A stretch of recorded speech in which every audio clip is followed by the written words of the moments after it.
Welcome to the Magdalene Voices, giving voice to those silenced for centuries through sacred conversations with beautiful, illuminating souls. I'm your host, spiritual business coach, mentor, catalyst, and facilitator, Mariaestela. I serve spiritual entrepreneurs, Magdalene's rising, and radiant beings just like you with the expansion and growth of yourself and your business, aligning you with your deep inner truth, bringing to life that which you're here to birth, and supporting you in expressing your soul's divine purpose through your being and your doing in this lifetime. I just opened the enrollment for the Magdalene Rising 2019 Mastermind. If you're a soul-driven, heart-based entrepreneur who knows that 2019 has big things in store for you and you feel called to abandon the old paradigm of how things are done, then I invite you to check it out. The Magdalene Rising Mastermind will be filled with spiritual entrepreneurs who are completely ready to do business in a super aligned, guided, loving, and abundant way, not the ass-busting kind of approach to success. The heart-aligned one, deeply rooted in a desire to be of service and thrive in both your personal and business life. If this sounds like you, go to mariaestela.com/mastermind. And if you join before December 21st, you get an amazing bonus of 3 one-on-one sessions with yours truly.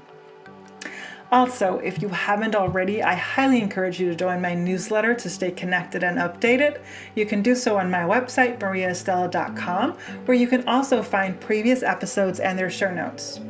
And finally, if you have ever wondered about your Magdalene connection and calling, and whether you are a Magdalene, I invite you to download the free Magdalene Blueprint I've created for you. Go to mariaestela.com/AYM to get it. Hello, Radiant One, and welcome to today's episode of the Magdalene Voices. In this episode, I am wanting to actually go through a couple of things that are somehow connected, and we'll see how they weave into each other. The 3 things that have come up so far is spiritual practice, how, I want to share my spiritual practice with you, but I don't do that just to share my spiritual practice. I share it so that you may gain inspiration from it and may create your own. So I'm also going to go through how you can create your own spiritual practice, what my experiences is both within myself and within those that I hold space for. Then I want to talk about discipline, which is going to be interesting. I think it came up lately, or has been coming up a lot lately. So I want to dive into that. And then finally, the third thing I want to do is I want to try and wrap it all up and in a segment or whatever we want to call it that is about the expansion from love, because the 2 things that I will talk about first, actually, in my opinion, as with everything, has to come from a place of love and of service and being an expansion of love. So I want to share about that as well. Now, first of all, in terms of a spiritual practice, there is a million different ways of having a spiritual practice. Your spiritual practice can maybe be doing yoga, or it can be working out, doing CrossFit. I have, when I used to CrossFit and when I'm going to CrossFit again, I've had, very spiritual and connected moments working out. It can maybe be, going to church for you if you're religious and have a faith that you attend. It can be attending, there's loads and loads of spiritual teachers online who have different programs and services that they offer on a weekly or a monthly basis. It can be that. The one thing that I like is that, I prefer a spiritual practice that is not dependent on anything or anyone outside of myself, so that it's something that I can do whenever I want to and how I want to and and however I like to do it. So, and it can include a number of many different things, as you will see, when I go through my current spiritual practice. And notice that I say current because for me, my spiritual practice is constantly evolving and I don't want to say expanding, because there are also areas where in which there are things that decrease, there are things that I let go of and no longer do, and then there are things that I add and so forth. So I have a constantly evolving spiritual practice with some core items that I don't think will ever go away. So to give you just a brief overview of my current spiritual practice, so I have a morning practice and I have an evening practice, and sometimes I also add something during the day. But that is more if there's something I specifically want to work on during the day, I can add something. And when I add something that's not normally in my practice, I have the 40-day period that I use. The 40-day period is, very often recognized from the Bible, with Jesus went into the desert for 40 days. But it's also I found in the whenever I do a practice of mantras, then they seem to have the 40 days as their preferred number of days. So that's what I've gone with, and that's what I've chosen. You may ask yourself what the difference between a spiritual practice and then rituals are. And I want to say, to me, rituals are, a spiritual practice that you do the same way over and over and over again until it becomes a ritual. So you may actually so the spiritual practices that I share may actually be a ritual. And I'm not going to, hang myself on the words, whether you call it a ritual or spiritual. To me, what I do has a sacred component. It's something that I do for my inner well-being and for my ability to be in this world and for the honoring of who I am and what I do. So in that sense, to me, it's very, very much a ritual that I honor myself with. But also sometimes when we talk about rituals, it becomes, again, dependent on something outside of yourself. Oh, I have to sit on this specific mat, and I have to have this specific candle, and I have to have this specific deck or this crystal. And I try as much as possible to let go of external necessities so that I can do it wherever I am, whenever I am, however I am. Of course, as I'm going to show you in a moment, with my journals, or then that is something that is external because it comes through writing. But it can really be just as simple as a piece of paper and a pen. It doesn't have to be a specific journal or a specific pen. So my current spiritual, I want to start with how my usage or how my spiritual practice actually started. You may have heard some of the other episodes, and you may have heard me mention how A Course in Miracles played a big part in my life and was a pivotal, crucial piece of me returning home and me lifting the veils that were hindering my sight. So that I could see love, within and without, and also help me in choosing that every day. I think I said this when I did the Course in Miracles episode, that a lot of people read A Course in Miracles but don't really do the Course in Miracles. A Course in Miracles is it says so. It's a course. You take it day by day by day. And I think that's where perhaps a lot of people miss out, is that they don't really integrate it. And there's an integration that needs to happen. But we can talk more about that when I come to the part of discipline. So my current spiritual practice is, when I get up in the morning, first of all, and this I understand is possible because I am single, living with myself. And so I turn off my Wi-Fi. I turn off my phone. I turn off Wi-Fi from my phone, or put it on airplane mode or whatever it is. So that whenever I go to sleep, my phone is turned off, meaning that when I wake up in the morning, it's not the first thing that I do. It used to be the first thing that I do. The reason why I started turning it off was because when I had my corporate career many moons ago, one morning I actually responded to a client at, I think, like 4:30 in the morning, almost 4:45 in the morning. And later when they wrote me back, they asked me, like, do you sleep? And I realized, okay, this is getting to be too much. So I turn it off so that I am completely, just me, and can choose just me when I wake up in the morning. And I do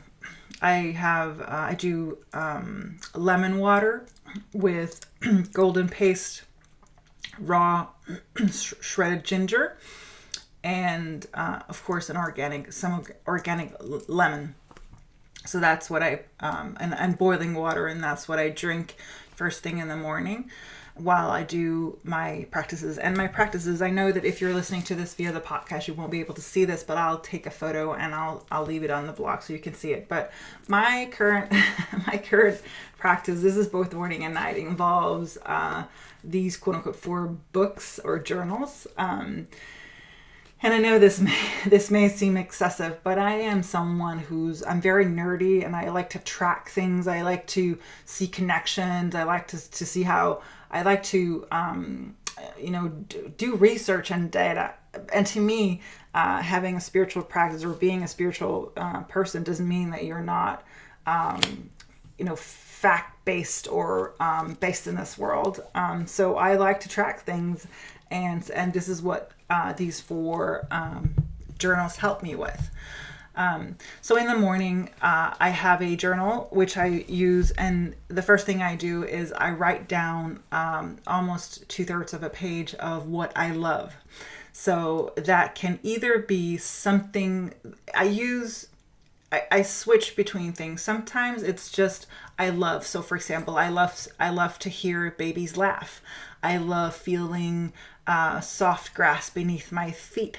I love I love meditating outside with the sun caressing my skin. I love meeting up with friends or having deep, intimate conversations. I love holding space for my clients. And so that can be what I do. And I do that because I want to call in the love.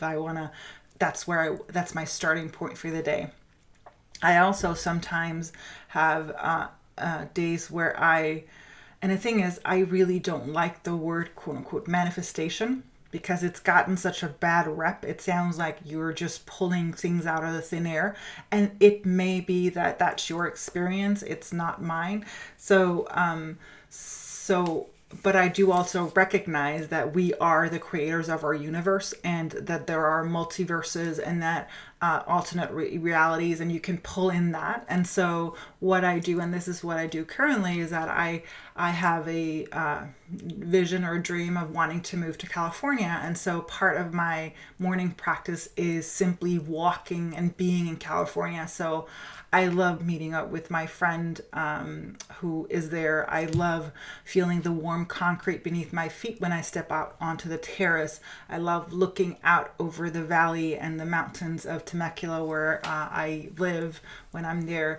And so that is the space from where I add the I love part. And then I have 3 prompts that I use from A Course in Miracles, and it is I want to feel, I want to receive, and I want to experience. And I write a couple of sentences in that, and that is for the day. And I want to say that the one with the I want to receive has been the most difficult for me, and seems to still be it at times, because how do I phrase that? So it's been a journey, as always, an expansion of love. So those are the 3 things that I journal in the morning. And then when the most recent thing that I've added to my morning practice is I've added what's called the energy alignment method, EAM. It's a way of clearing energy and blocks and so forth, and I'm exploring that. That's what I do, and I do that before I then sit down to meditate and pray. So when that is done, I light a candle, and I cleanse. I used to use Palo Santo and white sage. I am being more careful with it because it's been brought to my attention that, first of all, it is sacred items from indigenous cultures, and so I am aware of my cultural appropriation of that. So I'm actually probably moving away from that. Or if I get to a point where I can actually grow these things myself, not the Palo Santo, because that probably won't be possible, but the sage, I'll probably be adding that to my practice. But and I want to make sure that it's sustainably harvested and so forth. So I cleanse or draw a circle around myself and cleanse the air. Excuse me.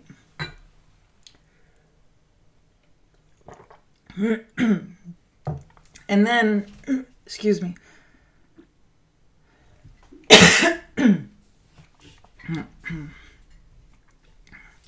Then I have my Aleister Crowley deck of tarot cards, and I pick a card for the day, and I sit with that. And once that is done, I then go into. I also, when I light the candle, I say a prayer. I pray for different things, for myself to be the person that I need to be in order to have the things I want to have and serve the people I want to serve. I pray for the wealth and the health of other people, and so forth. And then I go into meditation, and my meditations vary. Currently, it's a silent meditation where it's just me closing my eyes, letting go of thoughts, and then focusing on my third eye and my breathing and just staying there. And I do that. I no longer, I used to, I just realized that I said that I wanted to tell you how I started out and I forgot. But I used to set a timer for my meditations. I don't do that any longer. I just sit because I no longer need that control or that quote unquote discipline. From time to time, I will also have during the day, I will set my phone with a gentle alarm if there's something that I want to be reminded of. This is something I recommend, and it's a practice that I actually give to everyone that I work with, whether it be in group or one-on-ones or a mastermind. I give them usually an exercise where they 5 times a day have their alarms go off with a mantra, and it can be something as simple as I choose love, which was the very first one that I started with, I don't know, 10 years ago, 9 or 10 years ago. That was what started. I choose love, because I wanted to be reminded of that. And from that, it's expanded. So that was my morning. And then in the morning as well, I also have a dream journal. So I write down, if I remember my dreams, I write down my dreams, and sometimes the interpretation is clear, other times it's not, but I write them down so that I have them. Then at night, I have 2 things that I do. I journal. I have a journal where I write down 3 things I'm grateful for, 3 things I acknowledge myself for, because I used to have an issue with acknowledging myself, thinking that if I acknowledged myself, I was being, egotistical or thought very highly of myself. And now I realize that the more I acknowledge myself, the more I'm able to acknowledge everyone else and can hold space for so much more. So that's why I do that. Then I write 3 things that I surrender. And that can be to God or to Christ or to the Magdalene or to Source, but the three things I want to surrender from the day. And sometimes other there, I write down three things I want to forgive. And the most recent thing I've added is blessings. I bless three people or three groups or three. I bless the world. I bless different, because we have to remember, you have to know that, and you probably know this already, but you come from Source. You are Source. And so you can bless, you can bless your food, you can bless your computers, your business, and so forth. And so I've added this, blessings as well. So I send out blessings and, goodwills and intentions to the world. And then I do a couple of lines of some I am statements, and that can be I am Source, I am strength, I am power, I am moon, I am wolf, I am sun, I am divine, I am, and I end those with I am, because the I am is the key part. You are the I am. And finally, I do, like I said, some tracking.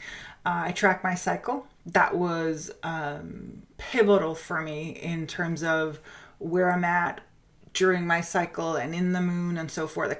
So at first, and this is, I want to give a shout out to Lisa Lister, who wrote Code Red. That's the book where I began really diving into seeing my cycle and knowing what day 1 means for me or day 20 means for me and so forth. And the latest, so I write out a couple of lines on that, where I'm at, how I felt during the day and so forth. And then the most recent thing I've added to that is actually I'm starting to also track it according to the moon cycles, because there seems to be a difference in the intensity of my feelings or the depth of my quote unquote emotions based on that. So I do that. And I also have I do a scale. So from 1 to 10, like on a scale from 1 to 10, how good has my day been? And I do that because I want to make, for different reasons. I want to see if there are things that correlate. So for example, when I gave up wine or drinking alcohol, I can't remember. I think it's maybe 4 or 5 years ago. I can't remember when I actually stopped drinking wine, but I stopped drinking because I realized that 2 or 3 days after I had alcohol, I would fall into depression. I would be really upset, really seriously felt depressed, and so I stopped because I wanted to see if that really was it. And it turns out it was. So I haven't been drinking. Not that there's anything wrong with alcohol, and I'm not sure, and maybe I will drink again. I don't consider myself, I don't know if I will ever drink again or not. It's not, for me, it was not like, I am just, because I don't do that in anything. It's not like I just cut it off and then I don't drink at all.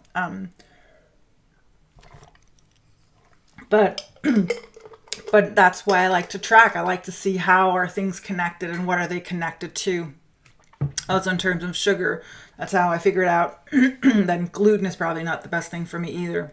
So that's how I track. And then I currently do like a mantra series. So I sit down and I meditate, and I do a series of 108 mantras, and then I go to bed, and then I sleep, and I sleep soundly. And yeah, so that is my current practices. I want to say that I would love for you to share your what's included in your practice, and if you would include it underneath this video or on the page where the blog notes, you can see the show notes. You have the link. I would love for you, because the more of us that can share, like, I do this and I have this, the bigger an inspiration it can be for those who are perhaps wanting to include some of these things. So go ahead and share that. I would love to hear from you. Now on to discipline. So discipline, very often when we hear the word discipline, we think discipline in the terms of punishment. And I want to make it very clear that when I talk about discipline, I'm not talking about punishment. First of all, because I don't believe in a God that is an old white man with a beard that is going to judge you, and you're going to hell and all those things. I believe that the source of all that we are and all that we ever will be and is right now is love, and it's a source, it's an energy. It's only because we as humans needed a box to put it in that it became somewhat of a human experience, and that's why it's that. And so when I talk about discipline, it's more about the discipline that you have, or not necessarily, because very often when we begin having a spiritual practice, or our hearts are cracked open, there's not much of discipline. We've not been conditioned or used to doing things over and over again in the same manner. We've not been conditioned to opening ourselves up within. We've been conditioned to seeking all of the answers outside. And when you want to change that, you have to start, begin to listen and sense and feel and in a whole different way than you've been used to.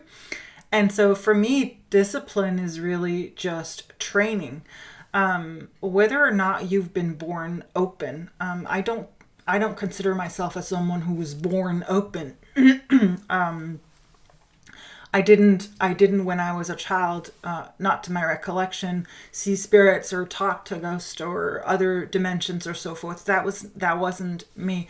My spiritual path has been different than being born. I know that I know that there are people who are born open and some stay open, but I know that a lot, and this may be you, a lot of people, as they grow older, because of the past generations, they weren't able to hold space for children who talked about elves or fairies in the woods, or, who weren't able to, they simply weren't able to handle children who came in bright young stars and talked about, different lives and existences. That, I think, is one of the, and if you heard the episode last week about where the amazing Nicole Karen shared about this new wave of souls that coming in, I believe that the only reason that these souls are coming in is because you and I, have gone through the work. We've done the work that we're doing currently. We've cleared the shit. We've created, fertile ground for these souls to come in, so that we're able to hold space for that when they talk about different realms, or seeing different colors, or not being connected to any form of gender identity that you may have or I may have. I believe that work is done and I know that I call it work. I'm not sure what else to call it. I know that Pam Grout in her episode shared that it's play and it's playfulness. And I love that term. And I know that, once you do the work or do the play, then you actually, more play comes through. So I think that you doing that work, and that's what I mean by discipline. I remember myself thinking, oh, well, if now I have chosen love, I have chosen quote unquote God or source, now everything will just fall into place magically. And boy, was I wrong.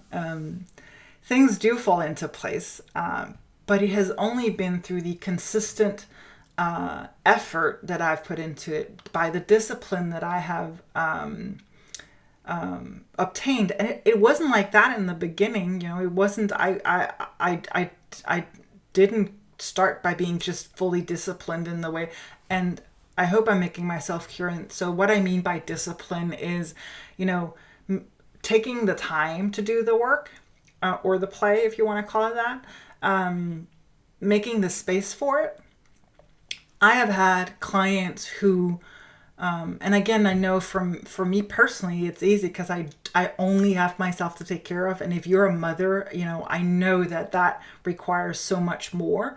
I've had mothers in my practice where they've sat their kids in front of the TV for 10 minutes while they went into the bathroom and locked the door and did their practice of connection or meditation or whatever it was that they were doing, or wanted to do. So and I want to ask, because very often we say, oh, I don't have time, and that's a very common excuse. But if that comes up for you, I just want to give you the reflection of how many hours a day or a week do you spend on useless things like social media or YouTube or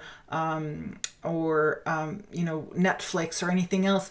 And I'm not bashing, because there are times in our lives when we just need to blank out, and that's fine. I have those moments too. But if you're not able to create space, if you're not able to create a space for yourself 15 minutes a day, then that says more about your acknowledgement of your own worth than it does about anything else. You are a magnificent, powerful, amazing being, and you deserve, 10, 15 minutes a day to yourself, where you just connect with yourself and go within and be with whatever you want to call the source that we're all a part of. So discipline for me is, like I said, training. It's if you want to run a marathon, I don't think that you're just going to sign up and then don't go, get mileage in your legs. Or if you want to learn to speak a new language, you don't show up and think, oh, okay, today I want to know how to learn Russian. Good. Well, it should just download automatically. And I get that on a high spiritual level. Yes, we can agree that when we are that high vibe or whatever, we probably will be able to download it directly. But unless you're not there yet, then I suggest that you add some discipline in your spiritual practice. Not for the partner, but for the expansion of love, for the satisfaction, for the joy, for the deep content that comes from being connected with yourself and your source and then giving that an expression as well.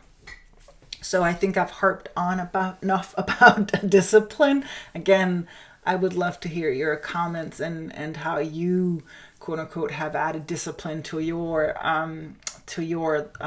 spiritual practices or your life in general. And the final thing that I want to end on is everything in my belief has to happen from a place of love and has to be as an expansion of love. So, for example, like I said, one of the things I hate the most, not hate, that's probably a strong word, but one of the things I really don't like is all of the shame and the guilt that is, and the blame that is added to the cigarettes, like the smokers, people who smoke. I don't like smoke. I get sick I'm nauseous being near smoke. My sister smokes. My mother smokes. It is not something that I enjoy. I grew up in a smoker home. And I get sick from it. So I just don't like it. Not only that, not just because of the health issues, but I just, the whole thing of it. However, here's the thing. I cannot stand when I see those packages in the supermarket where you have those photos of the most disgusting things on them. I don't believe that works in any way, shape, or form. It just adds to it. And if I was a smoker, you could bet your sweet ass that I would be so, I would never, I would just be smoking into people's faces who were like that. Because it's just, shame, guilt, and blame, it doesn't work.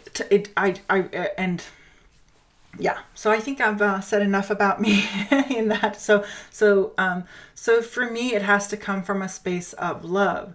For example, some of the choices, like I mentioned earlier, when I stopped drinking alcohol, it wasn't because, ooh, alcohol is bad for you and you have no brain cells and blah, blah, blah. No, it was because it didn't make me feel good, and I wanted to feel good, and so I wanted to expand that part of myself. Another thing that has expanded immensely from a space of love is being vegan. I don't consider myself, like, I call myself I call myself a 90% vegan. And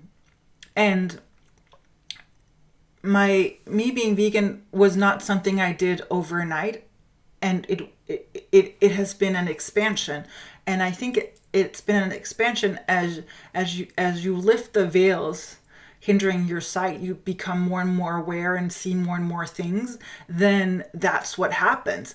I don't, again, I'm not one of those persons like who will, if you're not vegan, who will then bash you ish. I will at time if you're, because a lot of people are not aware of how meat is produced or acts, and I think that we've removed ourselves too far from the production. So me, quote unquote, being, I would say 90%, 99% vegan probably, is more of a, for me, it's a loving choice. If I don't know, like, let's say that if you grow you have your own cows and cattle, or, pigs and so forth, and you want to go ahead and shoot one of those and you want to eat that. I'm not, for me personally, I don't think that's something that I would be able to do, but I think that's, I would say, okay, if you want to do that. However, the way that the production, like the way that animals have become production, and the way that we're treating, like, that to me is not from a space of love, and that's why I've chosen to take out everything. And it was a difficult, for the longest time, I still drank a cream in my coffee. I couldn't let go of it but I didn't want to shame myself or guilt myself or blame myself. What I did instead was I diminished the amount of coffee that I drank so that I didn't drink as much. And then eventually I actually found a replacement product that was even better, that I thought, than cream. And I've been using that in my coffee. And currently I'm testing coffee as well. So I'm always testing and checking.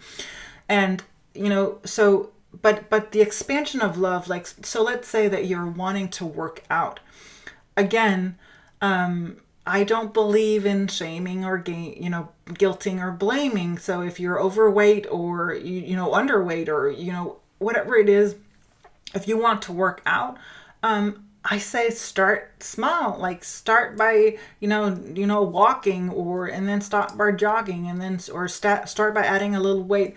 Always, always, always. And this goes whether it be in personal life or in business. This is actually my philosophy in business as well, is that you start from where you're at and then you expand, like, just to take a little step and then a little further step and then a little further step, so that it happens as an expansion from love, rather than you being driven by fear or something externally that you think that you have to live up to, or so forth. So that's the expansion of love. And I hope I made it clear that I'm not judging anyone who's not vegan and who's not working out, or whether you're working out or not. I simply want to try and give you the idea or reflection of how can you, if there's an area in your life that you're working on currently, how loving are you in that area? And can you come from a different place that would perhaps be more loving? So that is my message. And that is my message for today. This concludes this episode of the Magdalene Voices. Thank you for watching or listening. I love you. Take care. That is what I had for you in today's episode of the Magdalene Voices. For all of the deeds and the details, find the show notes on my website, Mariaestela.com. Know that I would love to hear how it resonated with you and what you got from it. So tag me on Instagram or leave me a comment on either my website or YouTube. Finally, if it served you, please take a moment to share it with a friend or on social media. God bless.